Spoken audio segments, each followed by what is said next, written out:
નમસ્કાર, તમે જોઈ રહ્યા છો ગુજરાતનો લોકપ્રિય શો સીધો સંવાદ અને હું છું આપની સાથે મહેન્દ્ર. તો આજે સંસદના 84 સત્ર બાદ રાજકારણનો પારો ચરમસીમાએ પહોંચ્યો છે. એક તરફ કેન્દ્ર સરકારનું વિદેશી ફંડિંગ પર નિયંત્રણ મેળવતું એફસીઆરએ સુધારા બિલ, ત્યારે બીજી તરફ નીટ પેપર લીક અને વિદ્યાર્થીઓ ઉપર થયેલા લાઠીચાર્જ મામલે ગૃહમાં ભારે સંગ્રામ છેડાયો છે. કોંગ્રેસે એફસીઆરએ બિલને સીધું ઈસાઈ વિરોધી ગણાવી હોબાળો મચાવ્યો. કેસી વેણુગોપાલે પણ હુંકાર ભરીને કહ્યું કે આ બિલ પસાર કરવાનો પ્રયાસ સફળ નહીં થવા દઈએ. અને બીજી તરફ રાહુલ ગાંધીએ જંતર મંતર પર થયેલી કાર્યવાહી મુદ્દે ગૃહમંત્રી અમિત શાહનું રાજીનામું માંગ્યું છે. તો શું આ બિલ વિદેશી ફંડિંગમાં પારદર્શિતા લાવશે કે પછી અલ્પસંખ્યકોને દબાવવાનું કાવતરું છે? જેવા અનેક સવાલો જે છે ઊભા થઈ રહ્યા છે. ત્યારે આજે સંસદમાં ફરીવાર આ સંસદને આજે સ્થગિત કરવાનો વારો આવ્યો હતો, જ્યાં જે શાસક પક્ષ અને વિપક્ષ વચ્ચે ફરી એકવાર હોબાળો થયો હતો. ત્યારે એફસીઆરએ બિલ છે એ મંજૂર કરવામાં આવ્યું કે જ્યાં આ બિલને લઈને પણ હોબાળો જોવા મળ્યો હતો. ત્યારે ખાસ કરીને અમિત શાહે હવે સંસદમાં ચર્ચા કરવા માટે તૈયાર છે. એક નિવેદન તેઓએ આપ્યું છે અને આ માટે વિપક્ષને તેઓનો સમય જે છે માંગ્યો છે. અને હવે આવનારા સમયમાં સંસદમાં આ વિશે કેવા એંધાણ છે, કેવા પ્રકારનું વાતાવરણ સંસદમાં રહે છે તે હવે આવનારો સમય જ બતાવશે. પરંતુ હાલ તો સંસદમાં આ મામલો ગરમાયો છે. ત્યારે આ સાથે જ આપણે આજે ચર્ચા કરવી છે ને ચર્ચા માટે જોડાઈ ગયા છે રાજકીય વિશ્લેષક અમીશ દાદાવાલા, કોંગ્રેસ નેતા કલ્પેશ પટેલ અને ભાજપ નેતા કલ્પ પટેલ. આપ ત્રણેયનું મંતવ્ય ન્યૂઝમાં સ્વાગત છે. શરૂઆત કરીશ અમીશભાઈ આપનાથી કે જે રીતે સંસદમાં જે એફસીઆરએ જે બિલ જે છે એ લાવવા પાછળ સરકારની રાજકીય જે રણનીતિ કઈ હોઈ શકે? રાજકીય નીતિ કે રણનીતિનો તો આમાં કોઈ સવાલ નથી. આપણા દેશની અંદર જે એવી ગતિવિધિઓ ચાલે છે જે પૈસા વગર શક્ય નથી, અને કોઈક ને કોઈક રીતે એ ભારતની આજની જે સરકાર છે કે ભારતનું જે આવતું જે સરકારનું વિઝન છે એની અલાઇનમેન્ટમાં નથી. એને વિરોધમાં કોઈ કે એનાથી બીજી રીતની વિપરીત દિશાની કોઈ વિચારધારાની કોઈ યોજના હોય જે શક્ય છે કે નુકસાનકારક ના હોય, પણ એકને ગમતી હોય બીજાને ના ગમતી હોય એવું શક્ય બને.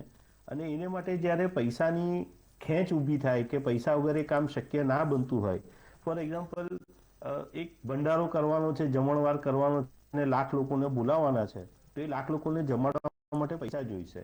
તો એ પૈસા આવવાના ઘણા બધા સોર્સ હોય છે, ઘણા બધા જગ્યા હોય છે. અને એમાંનો એક જરિયો એવો છે કે જે વિચારધારાના સમર્થક દેશની બહાર બેઠા છે, એ લોકો એ વિચારધારાને આપણા દેશની અંદર પ્રોવોક કરવા, ઉપસાવવા કે એને મેઇન સ્ટ્રીમમાં લાવવા કે એની પાછળ લોકોનું દુનિયાનું ધ્યાન જાય એવું કરવા માટે જે આર્થિક મદદ કરતા હોય છે, આ એની ઉપર કોઈ એક રીતનું રોકાણ લાવવાનું કે એને બ્રેક કરવાનું કે એને રોકવા માટેનો એક પ્રયાસ છે કે એમાં સરકારની સ્ક્રુટિની અને સરકારની ત્રીજી આંખ પણ એમાં અવેલેબલ થાય અને એ રીતનું કોઈ ભંડોળ દેશમાં સીધું ના આવે કે જે દેશના હાલની સરકાર કે સરકારનું જે લાંબા ગાળાનું આયોજન છે એને રોકે અથવા તો એને પાછળ ઠેલે. એટલે મારા મતે જ્યારે જે સરકાર બેસે છે ત્યારે તેના વિઝન અને તેના ફ્યુચરના જે પ્રોગ્રામ્સ હોય છે એને અનુલક્ષીને કાયદામાં ફેરબદલ કરતા હોય છે. એવું જ કંઈક આ કદમ છે. હું એને એવી રીતે નથી જોતો કે કોઈ કમ્યુનિટીને રોકવા માટે કે સપ્રેસ કરવા માટે. હું એવી ઘણી બધી હિન્દુ સંસ્થાઓ સાથે સંકળાયેલો જોડેલો છું કે જે લોકોમાં વિદેશથી ઘણું ભંડોળ આવે છે. અને આ બિલ પાસ થતા એક કાયદાના જાણકાર તરીકે, વકીલ તરીકે હું જાણું છું કે એમાં કોઈ સ્પેસિફિક કમ્યુનિટી કે એને રોકવાને બદલે એક જનરલ રૂલ એપ્લાય કરવામાં આવ્યો છે. એ દેશના હિતમાં છે એવું આજની સરકાર વિચારે છે. બની શકે કે જે સરકારો ભવિષ્યમાં બેસે ખુરશી પર એ લોકો કદાચ આવું ના પણ વિચારે, અથવા તો જ્યારે ખુરશી પર બેસે સ્થિતિ સમજે જાણે જુએ તો એ લોકોને પણ એવું થાય કે આ જે સરકારે જે તે વખતે કદમ ઉઠાવ્યું હતું એ બરાબર હતું. બિલકુલ. અને વિદેશી જે ભંડોળ જે આવે છે તેમાં પારદર્શકતા આવશે આ બિલથી? શું લાગે છે આપને? ડેફિનેટલી પારદર્શકતા જ આવશે. અને પહેલા એફસીએનઆર ને એ બધા પ્રશ્નો કોઈ જગ્યાએ આટલા બધા મોનિટર નહોતા થતા. એમાં આપણા દેશની અંદર ઘણું બધું એવું ધન આવ્યું કે જે ઘણી બધી એવી પ્રવૃત્તિઓમાં ઇન્વોલ્વ થતું હતું, વપરાતું હતું, જે લાંબા ગાળે કે ટૂંકા ગાળે દેશના સપોર્ટમાં નહોતું, ઓવરઓલ સપોર્ટમાં નહોતું. અને આપણે જોઈ શકીએ છીએ કે જ્યારથી આ વસ્તુ ધ્યાનમાં આવી અને એની સામે કોરેક્ટિવ એક્શન લેવામાં આવે ત્યારથી દેશની અંદર અમુક પ્રકારના ઇન્સિડન્ટ્સ બનવાનું બંધ થઈ ગયું યા તો ઓછું થઈ ગયું છે. એટલે જ્યારે પૈસાનો ક્રંચ આવે ત્યારે દરેક વ્યક્તિ એની મિનિમમ જરૂરિયાત સંતોષવા પહેલું જુએ, અને જે લક્ઝરી છે, જે મોટી વાતો છે, એક સામાન્ય ઘરની વાત કરીએ આપણે તો ઘરમાં એવું જ હોય કે એક્સ્ટ્રા ઇન્કમ છે તો લોકો પોતપોતાના ટુ વ્હીલર લઈને ફરશે, બધા પાસે સેપરેટ મોબાઈલ હશે, બધા ડિઝાઇનર ક્લોથ પહેરશે ને વાર તહેવારે ફરવા જશે, એન્જોય કરશે. અને જ્યારે એ જ પરિવારમાં કોઈ કારણોસર આર્થિક બાબતમાં થોડી સંકળામણ આવે તો ઘણી બધી મોજ મસ્તી, ઘણી બધી વધારાની એક્ટિવિટીઓ કરપ્ટ થતી હોય છે. એટલે એ જ લેવલને થોડુંક વિકસાવીને આપણે જોઈએ તો આ લેવલ પર બેસીને એવું સમજી શકાય છે કે જે મોજશોખ કરતા હતા એ કદાચ રોકવા માટેનું આ કદમ છે, અને ડેફિનેટલી ટ્રાન્સપરન્સી એનાથી આવશે. બિલકુલ. કલ્પેશભાઈ, આપના પાસે આવીશ. કલ્પેશભાઈ, જે અમીશભાઈએ કીધું કે પારદર્શિકતા આવશે આ બિલ પસાર થવાથી, તો પછી આને અલ્પસંખ્યક અને ઈસાઈ વિરોધી કેમ ગણવામાં આવ્યું? જો એમાં એવું છે કે એફસીઆર બિલની જે વાત કરીને અત્યારે કરવામાં આવે છે, સ્પષ્ટ છે કે ફોરેનથી જે કંઈ ફંડિંગ આવે છે તે ફંડિંગ માટે અત્યારે ભારતની અંદર પૂરતા કાયદાઓ છે. કોઈ પણ એનજીઓ ચાલતી હશે અથવા કોઈ પણ સંસ્થા ચાલતી હશે અથવા કોઈ ધાર્મિક સંસ્થાઓ ચાલે છે, ધાર્મિક સંસ્થાઓથી માંડીને કોઈ પણ એનજીઓને ફોરેનથી જે ફંડિંગ આવે છે એની એન્ટ્રી અહીંયા પડે છે. આપણી પાસે ઇન્કમ ટેક્સથી માંડીને ઈડીથી માંડીને ઘણું બધું છે અને ઘણા બધા કાયદા છે. આપણે એ કાયદાને જો પ્રોપરલી યુઝ કરવામાં આવે તો પણ કદાચ જે સરકારના મગજમાં જે ડાઉટ છે કે કોઈ એક પ્રોવોક કરવા માટે આવી રહ્યું છે અથવા કોઈ સ્પેસિફિક કોઈ એક ધર્મ માટે કરવામાં આવી રહ્યું એ કંટ્રોલ કરી શકાય છે. અત્યારે સરકારને એક ડર છે કે આ વિદેશી ફંડિંગ જે આવી રહ્યું છે એ સરકારને બરખાસ્ત કરવા માટે અથવા સરકારની સામે યુઝ કરવા માટે થઈ રહ્યું છે. એટલા માટે થઈ અને એક ભ્રમ ફેલાઈ રહ્યો છે. ખરેખર વિદેશી ફંડિંગ તો વર્ષોથી આવે છે અને આપણા કાયદા એને કંટ્રોલ પણ કરી રહ્યું છે. એટલે એવું કે સ્પેશિયલ બિલ લાવવાની જરૂર નથી, પરંતુ આ બિલ દ્વારા એક મેસેજ, કોઈ કોમ્યુનિટીની અંદર મેસેજ જવા માટે અને કોઈ એક કોમ્યુનિટીને દબાવવા માટે સરકાર આ બિલ લાવ્યું છે. બાકી આ બિલ લાવવાથી બીજો કોઈ ફાયદો થવાનો નથી. ફક્ત ને ફક્ત જે હિન્દુ મતો લેવા છે એ હિન્દુ મતો લેવા માટે અને અન્ય જે ધર્મો છે એ ધર્મો, ખાસ કરીને ક્રિશ્ચન છે કે મુસ્લિમ ધર્મ છે, એ ધર્મોને દબાવવા માટે થઈ અને એ લોકો ઉપર એક જાતનો ડર પેદા કરવા માટે થઈને આ એફસીઆર બિલ લાવવામાં આવેલું છે. હવે જ્યારે આની બિલની ચર્ચા થશે ત્યારે આમાંથી સાચું શું છે એ ખબર પડશે. એટલે સરકારે જો ખરેખર સારા હેતુથી આ બિલ લાવે તો એની ચર્ચા કરવી જોઈએ. અત્યારે જ્યારે સંસદ ચાલી નથી રહી ત્યારે આ બિલ લાવવાનું અને પાછલા બાયણે જે આ બિલ પસાર કરવાનું જે એક ષડયંત્ર ચાલી રહ્યું છે એ ખરેખર દુઃખનીય છે. ખરેખર સંસદની અંદર ચર્ચા કરવી જોઈએ. અને હું તો કોઈ ચર્ચા કરતા પહેલા પણ આને જેપીસી સમક્ષ, જોઈન્ટ પાર્લામેન્ટરી કમિટી સમક્ષ આ બિલ મૂકવું જોઈએ, કારણ કે આ એક અહેમ બિલ, અગત્યનું બિલ છે. જો આ પ્રોપર પ્રોસિજર કરીને બિલ કરવામાં આવે તો ઘણા બધા આમાંથી સુધારા થઈ શકે એમ છે. એ સુધારાને કારણે દેશને કદાચ કોઈ નુકસાન પણ ના થાય. બિલકુલ. કલ્પભાઈ, આપના પાસે આવીશ કે જે રીતે કલ્પેશભાઈ જે કીધું છે કે અલ્પસંખ્યકોને દબાવવા, ઈસાઈઓને દબાવવા જે આ પ્રકારનું જે બિલ લાવવામાં આવ્યું છે, ત્યારે ખાસ કરીને આપ શું કહેવા માંગો છો આ બાબતે? સૌ પ્રથમ તો મંતવ્ય ન્યૂઝના સૌ દર્શક મિત્રોને મારા નમસ્કાર, જય હિન્દ અને વંદે માતરમ. મેં કલ્પેશભાઈની સંપૂર્ણ વાત સાંભળી, રાજકીય વિશ્લેષક શ્રેણી પણ સાંભળી. મારે કલ્પેશભાઈને સ્પષ્ટપણે કહેવું છે કે કોંગ્રેસનું કામ છે જોરથી બોલવું ને જુઠ્ઠું બોલવું. એમણે હમણાં એક વાત કરી કે સંસદ ચાલી નથી રહી ને સરકાર પાછલા બાણે લાવવાની વાત કરે છે. અરે ભાઈ, સંસદ કેમ નથી ચાલી રહી? તમે આવો, ચર્ચા કરો, મોસ્ટ વેલકમ. તમે લોકો સંસદ નથી ચાલવા દઈ રહ્યા, દેશના નાગરિકોના ટેક્સના કરોડો રૂપિયા તમે બરબાદ કરી રહ્યા છો અને તમે અત્યારે ડિબેટમાં આવીને એમ કહો છો કે સંસદ ચાલી નથી રહી. અરે તમારા નેતા રાહુલ ગાંધી સંસદ નથી ચાલવા દેતા. અને જ્યાં સુધી વાત છે એફસીઆર બિલની, તો જ્યારે પણ ભારતીય જનતા પાર્ટીની સરકાર રાષ્ટ્રહિત માટેની, દેશને મજબૂત કરવા માટેની કોઈ વાત લઈને આવે છે તો કોંગ્રેસ હંમેશા એમાં તુષ્ટિકરણ નાખે છે, અલ્પસંખ્યક સમાજને વચ્ચે લાવે છે અને લોકોને ભ્રમિત કરી ગેરમાર્ગે દોરી એક નરેટિવ ઉભો કરવાનો પ્રયાસ કરે છે કે ભારતીય જનતા પાર્ટીની સરકાર આ સમુદાયો પર ટાર્ગેટ કરી રહી છે.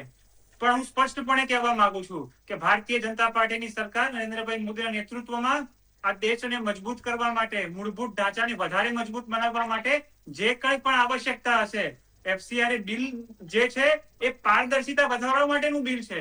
ફોરેનથી જે ફંડિંગ આવે છે એમાં ફક્ત પારદર્શિતા વધારવાની છે. એમાં કોઈ આજે કોંગ્રેસ જે વાત કરી રહી છે સંપૂર્ણ રીતે તેમની તુષ્ટિકરણની રાજનીતિને સાધી રહી છે અને કોંગ્રેસ આજથી નહીં અનેક વર્ષોથી કરી રહી છે. પણ આ તુષ્ટિકરણની રાજનીતિ કોંગ્રેસની મુબારક ભારતીય જનતા પાર્ટી એ દેશને મજબૂત બનાવવામાં માને છે, દેશને આગળ લઈ જવામાં માને છે. એટલે કોંગ્રેસને હું એટલું જ કહીશ કે તમે તમારી રીતે આને દુષ્પ્રચાર કરે રાખો, તમારે જે ભ્રામકતા ફેલાવવી હોય ફેલાવો, પણ નરેન્દ્ર મોદીની સરકાર આ દેશને મજબૂત કરવા માટે જે કંઈ પણ કરવું પડશે એ બિલકુલ. કરશે. અને અમે દેશની જનતાને હું આજે ભારતીય જનતા પાર્ટીના કાર્યકર્તા વતી બિલકુલ. કહેવા માંગુ છું કે નરેન્દ્રભાઈ મોદીનું નેતૃત્વ એ રાષ્ટ્ર માટેનું નેતૃત્વ છે અને 140 કરોડ નાગરિકો આજે નરેન્દ્રભાઈ મોદીને સમર્થન આપી રહ્યા છે. કોંગ્રેસ ભ્રામક વાતો ફેલાવે, કોંગ્રેસ એનું કામ કરે, પણ અમે રાષ્ટ્રહિતના કામોમાં લાગેલા છીએ, બિલકુલ, લાગેલા બિલકુલ. હતા અને આગળ પણ લાગેલા જ રહીશું. બિલકુલ એવું પણ કહ્યું છે કે અનેક જે કાયદાઓ હતા તો પછી આ નવો કાયદો શા માટે લાવવામાં આવ્યો? કલ્પભાઈ. જેમ સમય બદલાતો રહે છે એમ દરેક કાનૂનને અપગ્રેડ કરવાની એ જરૂરિયાત દેશ પ્રમાણે ઉભી થતી રહેતી હોય છે. આ કોઈ એક FCRA માટે કોઈ નવો કાયદો આવે છે એવું થોડું છે. દેશની અંદર અનેક કાયદાઓ છે, તેમાં સમયાંતરે જરૂરિયાત મુજબ તેમાં ફેરફાર રાષ્ટ્રના હિતમાં કરવો પડતો હોય છે. અને એમાં તો કોંગ્રેસે વાતને આવકારવી જોઈએ.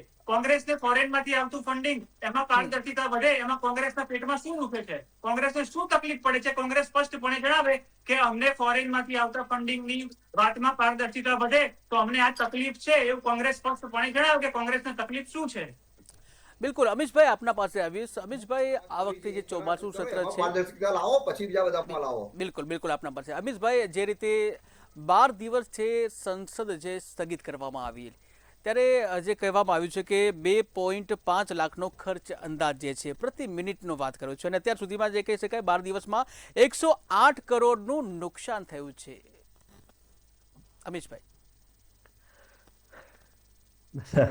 પૈસા અને એનું નુકસાન, જો આપણા દેશના રાજકારણીઓ આટલા સેન્સિટિવ થઈ અને આ મુદ્દાની ગંભીરતા સમજે કે આપણે લોકોના પૈસાની વ્યવસ્થાપન કરવા માટે છે, આપણે એના માલિક નથી, અને લોકોનો ઉઘરાવેલો પૈસો, ચાહે ટેક્સનો હોય, ડાયરેક્ટ ટેક્સનો હોય, ઇનડાયરેક્ટ ટેક્સનો હોય, કે સરકારે કોઈ અન્ય પર્પઝથી ઉઘરાવેલો પૈસો હોય, બોન્ડ મારફતે કે વિકાસ અર્થે, તો આ પ્રશ્ન આજે આપણે ચર્ચા જ નહીં કરતા હોઈએ. પણ લોકશાહીની છે ને આ એક બીજી સાઈડ છે, મહેન્દ્રભાઈ મારા હિસાબે. અને એ સાઈડમાં એવું છે કે કોલેટરલ ડેમેજ એવો એક વર્ડ ઇંગ્લિશમાં યુઝ થાય છે, કે જેને આપણે એવી રીતે કહી શકીએ કે સારું કરવા માટે પણ ઘણી વખત નુકસાન વેઠવું પડતું હોય છે. અને એક શાસક પક્ષની ઉપર એક સબળ વિપક્ષ હોય તો ડેમોક્રેસીનો પાયો મજબૂત થાય. આ એનું જીવતું જાગતું ઉદાહરણ છે.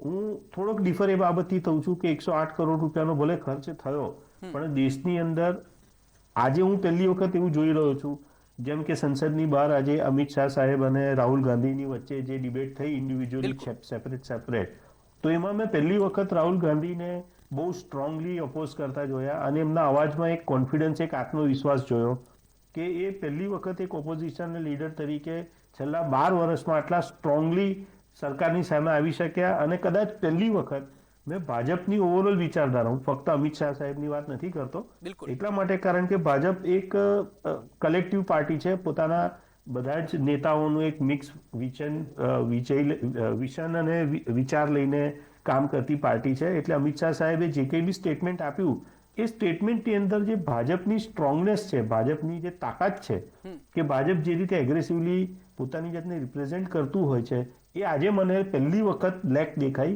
અને કદાચ એ લોકો ફ્રન્ટ ફૂટ પર નહીં આવીને બેકફૂટ પર થોડાક જવા ગયા, ધર્મેન્દ્ર પ્રધાનનું રાજીનામું પડ્યું, એનાથી વિપક્ષનું માનસિક સ્તર ઉપર આવ્યું કે યસ, ભાજપના 12 વર્ષના શાસનમાં પહેલી વખત કોઈ કેબિનેટ મંત્રીએ રાજીનામું આપ્યું, અને એ લોકો એની ક્રેડિટ લે છે.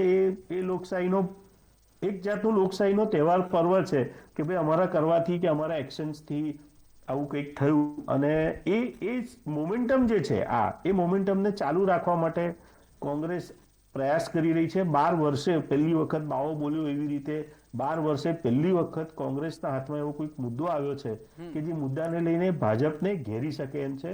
અને સામે ભાજપ પાસે બીકોઝ ઓફ સ્ટુડન્ટ બહુ સેન્સિટિવ વિષય છે. ઘરના વડીલોની માનસિકતા ગમે તે હોય, પણ ઘરનું બાળક, વિદ્યાર્થી સ્કૂલ કોલેજમાંથી એક નકારાત્મકતા લઈને ઘર આવે, આખું ઘરનું માઇન્ડસેટ બદલાઈ જાય, આખા ઘરની વિચારધારા બદલાઈ જાય. એટલે ભાજપે જે માનસિકતા ઊભી કરી હતી, એ માનસિકતાને નેલ કરવા, હિટ કરવા માટે કોંગ્રેસને એક પહેલું ટૂલ મળ્યું છે 12 વર્ષે. હું એક અડધી મિનિટ વધારે લઈ લઈશ મહેન્દ્રભાઈ, પણ એક એક્ઝામ્પલ આપીશ. આપણે ઘણી વખત ટીવીમાં જોતા હોઈએ છીએ કે ટૂથપેસ્ટ ને શેમ્પુ કે સાબુ ને એ બધી એડવર્ટાઇઝની અંદર નાના બાળકોનો ઉપયોગ વધારે કરવામાં આવતો હોય છે, કેમ કે મમ્મી પપ્પાને સમજાવવા અઘરા હોય છે, નાના બાળકોને સમજાવવા સહેલા હોય છે. નાનું બાળક સમજી જાય તો એ ઘરમાં જીદ કરે, એ ઘરમાં જીદ કરે એટલે ઘરના વડીલોએ બાળહઠની સામે ઝૂકવું પડે. આ કંઈક બાળહઠની જે ચાવી કોંગ્રેસના હાથમાં આવી ગઈ છે, એ ચાવીનો એ લોકો પૂરેપૂરો ઉપયોગ કરી રહ્યા છે. સંસદ નહીં ચાલવા દેવા પાછળનું પણ કારણ એ છે કે આ મોમેન્ટમ એમણે લાંબો ચલાવો છે અને ભાજપ એવું કહી રહેલી છે કે આ મોમેન્ટમને અમે ચાલવા દઈશું તો અમને લાંબા ગાળે નુકસાન છે, એટલે જે સંસદીય પ્રણાલી છે એને પકડી રહ્યું છે. હું એવું જોઈ રહ્યો છું કે બે જણા પોતપોતાની જગ્યાએ સાચા છે. શાસક પક્ષ પોતાનું કામ નિષ્પક્ષતાથી કરે એ આશા દરેક ભારતીયની હોય, દરેક દેશના નાગરિકની હોય, અને વિપક્ષ એનું કામ એટલા જ ડેડિકેશનથી, એટલા જ એગ્રેશનથી દરેક મુદ્દે કરે એવું પણ દરેક નાગરિકને એક અંદરથી ભાવના હોય છે. અને પહેલી વખત હું થતું જોઉં છું છેલ્લા 12 વર્ષમાં કે ખરેખર પક્ષ અને વિપક્ષ બેઉ જણા ફ્રન્ટ ફૂટ પર આવીને આ વિષયની ઉપર કામ કરી રહ્યા છે. અને એમાં 100 કરોડ રૂપિયાનું નુકસાન હું એવું માનું છું કે આપણે લોકોએ જતું કરવું જોઈએ, મહેનત કરીને પૈસા કમાઈને સરકારને એટલા પૈસા ચૂકવી દેવા. પણ દેશ સશક્ત થઈ રહ્યો છે, દેશ મજબૂત થઈ રહ્યો છે, દેશની અંદર લોકશાહીનો પાયો મજબૂત થઈ રહ્યો છે અને એ લાંબા ગાળા માટે દેશના દરેક નાગરિક માટે ઉપયોગી છે. બિલકુલ. આપણે જે 12 વર્ષની જે વાત કરી, તો આ 12 વર્ષમાં જે આ સમય આવે એનો ટર્નિંગ પોઈન્ટ કયો માનો છો આપ? આ ટર્નિંગ પોઈન્ટ જો આમ આપણે એકચ્યુઅલી પાસ્ટમાં જઈએ, એક લીગલ પોઈન્ટ ઓફ વ્યૂથી વાત કરીએ તો જ્યારે CJI સાહેબ એવું એક સ્ટેટમેન્ટ આપ્યું કે દેશનો યુવાને એમને કમ્પેર કર્યા, એનામાંથી એક આખી નવો વિચાર ઊભો થયો અને અમેરિકા બેઠેલા કોઈ માણસ ઇન્ડિયા આવીને એક આખી નવી પાર્ટી ઊભી કરી અને આખા દેશના યુવાનોને પકડી લીધા અને ત્યાં એક પછી એક ચેન ઓફ ઇવેન્ટ્સ છે. અને એ કોઈ એક જગ્યાએ કશેક બધા જ લોકો આ તાકાત, યુવાઓની તાકાતને અંડરએસ્ટિમેટ કરી ગયા, આવું મારું માનવું છે. અને આજે અંડરએસ્ટિમેશન એક લાર્જ થયું. સુપ્રીમ કોર્ટના ચીફ જસ્ટિસ સાહેબે પણ એક જગ્યાએ કાચું કાપ્યું, કોઈક જગ્યાએ સરકાર એસ્ટિમેટ કરવામાં કાચી રહી કે આ પ્રોટેસ્ટ આ લેવલ પર પહોંચી જશે અને આ આઉટ ઓફ કંટ્રોલ સિચ્યુએશન થઈ જશે. છોકરાઓ, બાળકો, યુવાઓ એમને જે મર્યાદા આપી છે એ મર્યાદા ક્રોસ કરીને, જે ફિઝિકલ બાઉન્ડ્રી આપી છે, બાઉન્ડ્રી ક્રોસ કરીને દિલ્હીમાં પ્રોટેસ્ટ કરશે. અમારે લાઠીચાર્જ કરવો પડશે, tear gas, palette guns use કરવી પડશે. એટલે આ આખું જે એસેસમેન્ટ થવું જોઈતું હતું પ્રોપરલી બેસીને, એમાં કદાચ બધી જ જગ્યાએ નેગ્લિજન્સી થઈ ગઈ છે. અને એનું રૂટ કોઈક જગ્યાએ આ ઓવરઓલ નેગ્લિજન્સી ઓફ એવરીબડી છે, કોઈ એક ઇન્સિડન્ટ નથી આ. જી બિલકુલ.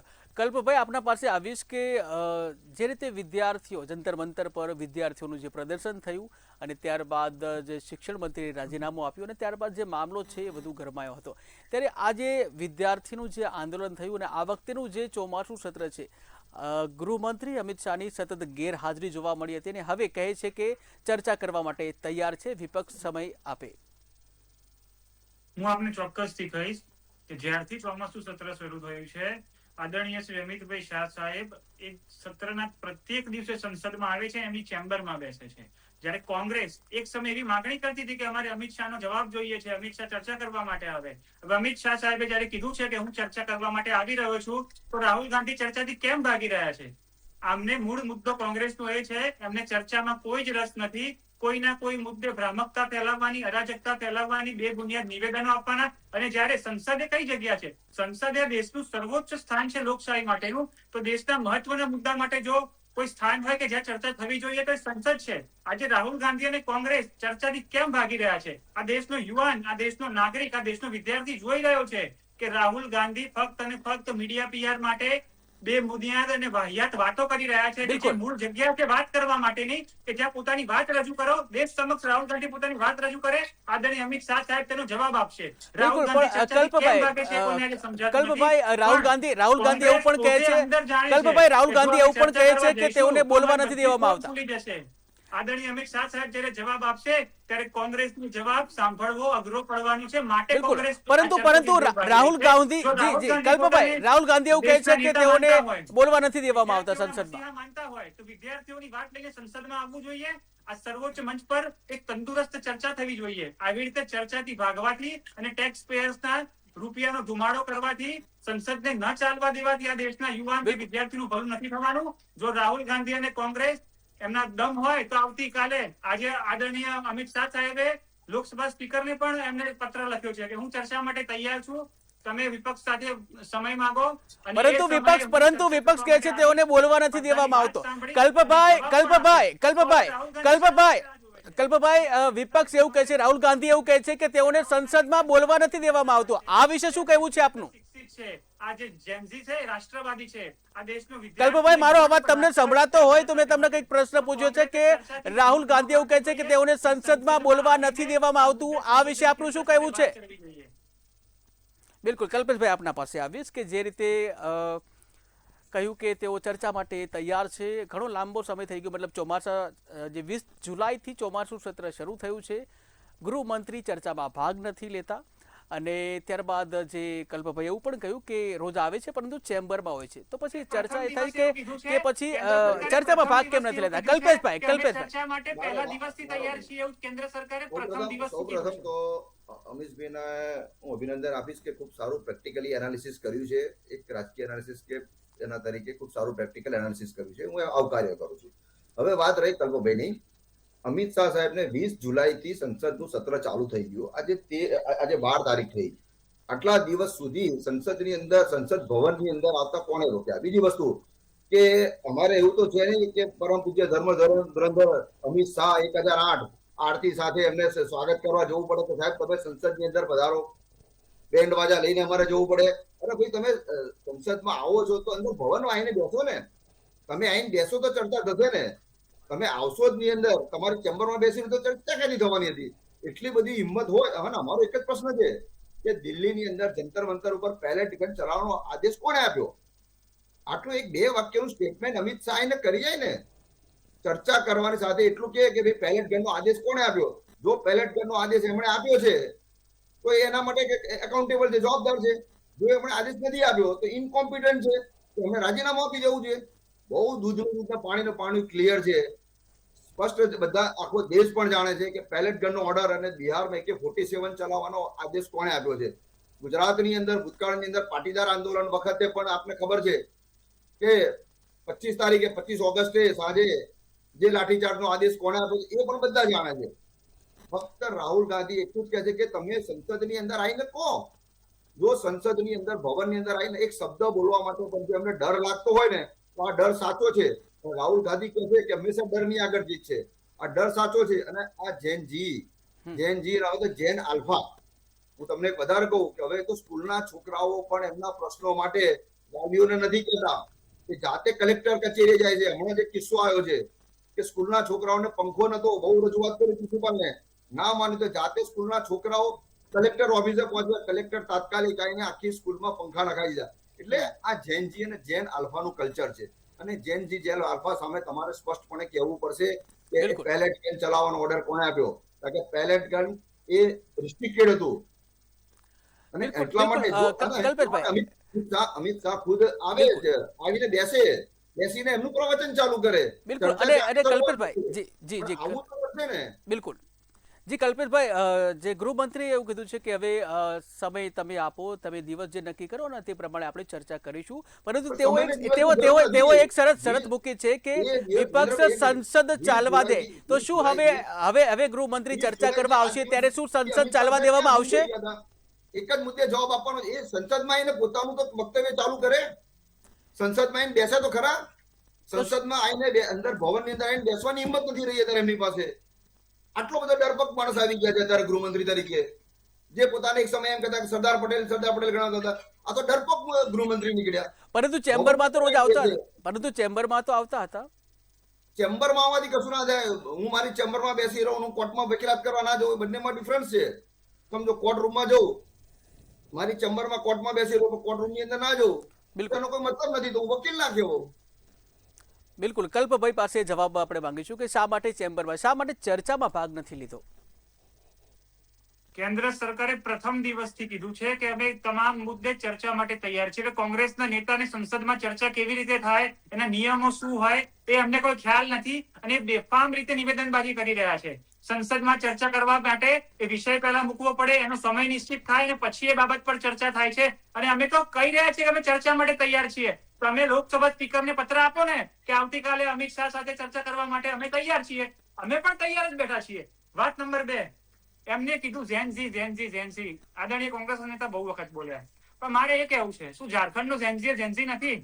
આ રાહુલ ગાંધી અને કોંગ્રેસની જે બેવડી રાજનીતિ છે કે જંતર મંતર પર જેમને વિદ્યાર્થીઓનું દુઃખ અને પીડા દેખાતી હતી, શું ઝારખંડમાં નથી દેખાતી? શું ઝારખંડનો વિદ્યાર્થી દેશનો નાગરિક નથી? એટલે કોંગ્રેસ અને રાહુલ ગાંધીનું નેતૃત્વ એક જ વાત પર ટકેલું છે કે નરેન્દ્ર મોદી, ભારતીય જનતા પાર્ટી અને અમિત શાહ સાહેબને તમે બેફામ નિવેદનબાજી કરો, પોતાના સમર્થકોને ખુશ કરો, એમનું આ જ કામ હવે બાકી રહી ગયું છે. અને એમને હમણાં વિદ્યાર્થીઓ પર હિંસાની વાત કરી. આ કોંગ્રેસ કયા માટે વિદ્યાર્થીઓ પર હિંસાની વાત કરે છે કે જે કોંગ્રેસે ગુજરાતની અંદર નવનિર્માણ આંદોલનમાં 105 વિદ્યાર્થીઓને ગોળીએ વીંધી નાખ્યા હતા? એનો જવાબ શું કોંગ્રેસે આજ સુધી આપ્યો છે? આ તો નરેન્દ્ર મોદીની સરકાર છે ને, એટલે આટલા ટૂંકા ગાળામાં પેપર લીકના સંદર્ભે આટલો મજબૂત કાયદો આ દેશમાં અમલમાં આવ્યો છે.